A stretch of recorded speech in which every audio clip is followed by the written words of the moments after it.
Over the last few weeks, we've been talking a lot about micronutrients, and I just can't stress this enough. You've got to look at everything on your farm in terms of, hey, could anything that I've got be a yield limiting factor? And what we find from time to time is that copper absolutely is that yield limiting factor. And in addition to that, it has many other impacts on your overall seed quality and standability. So we want to talk more about copper today. Let me give you the good news and the bad news about copper. Well, the good news is you don't need many pounds of copper to raise a crop. The bad news is if you're short, you're going to run into problems. So here's the range that we're shooting for on a soil test.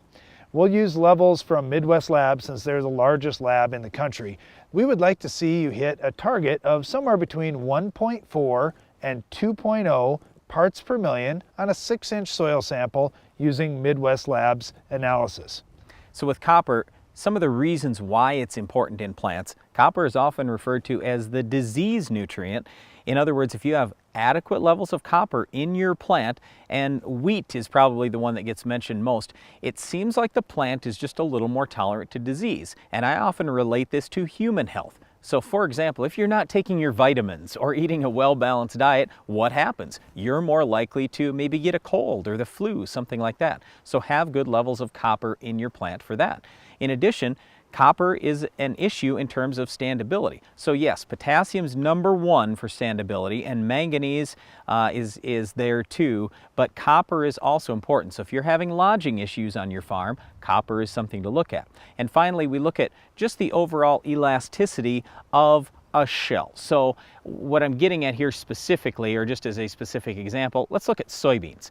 We were ending up with the problem of our soybeans were getting so large on our farm. The seed was really large. Our yields were going up. We were doing a lot of great things, but we'd have seed coats falling off. The seed coat just wasn't able to expand properly. Well, in a lot of cases, that's from a lack of the right amount of copper. So address copper and you can have a plant that's going to be more tolerant to diseases, is going to stand a little better, and the seed will be a little bit more elastic, at least with that seed coat. All right, we get the question a lot, do I need to build my soil levels up or do I just need to feed the plant? And hey, if you've got a crop growing right now and you're watching this saying, man, I'm halfway to home, but I'm realizing I am a little bit short on copper. Can I feed my crop in season? You certainly can. There are highly available copper products out there. AgroLiquid's got one, for example. You could do that. Or maybe you're like us, hey, it's fall. We need to get a soil fertility program going. You could do that as well. You can put copper out in the soil so it's ready to go. Now you don't need very many pounds, so you may be looking at a situation of doing a variable rate application across the farm, putting the copper on where you need it, and just targeting the rate to each level throughout the different zones in your field.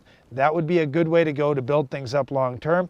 And copper may be one of those nutrients that you build it up today, you might not have to address it again for 10 years or more. Well, here's part of the reason why, because each crop that you raise, even let's say it's 200 bushel corn, you're only going to pull out a minuscule amount of copper. It's a tiny, tiny amount. But let's say that you're at 0.1 parts per million and you want to get up to 2 parts per million. Well, there's a big gap there. So you're going to have to put on several pounds of copper on a per acre basis in one application if you want to do it this way and get your soil level up to that point. Well, how long is it going to take to go from 2 parts per million of copper down to even a critical level of 1.4 parts per million? It might be many years. So we're just trying to say here, you get copper fixed and all of a sudden you aren't even going to have to think about this other than maybe having a little bit in some micronutrient blend, just a little pinch of copper every year. That should be enough once you get those levels up in your soil.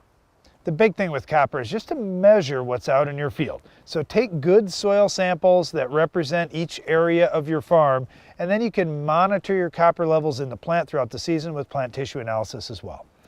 Yep, and this is an incredibly important nutrient. So I know your focus is probably on NP and K, but really take a look at copper levels. It absolutely can make a difference on your farm. Well, the healthier the crop you have, the better it can fight off weeds like our Weed of the Week. We'll show you how to stop this weed coming up next.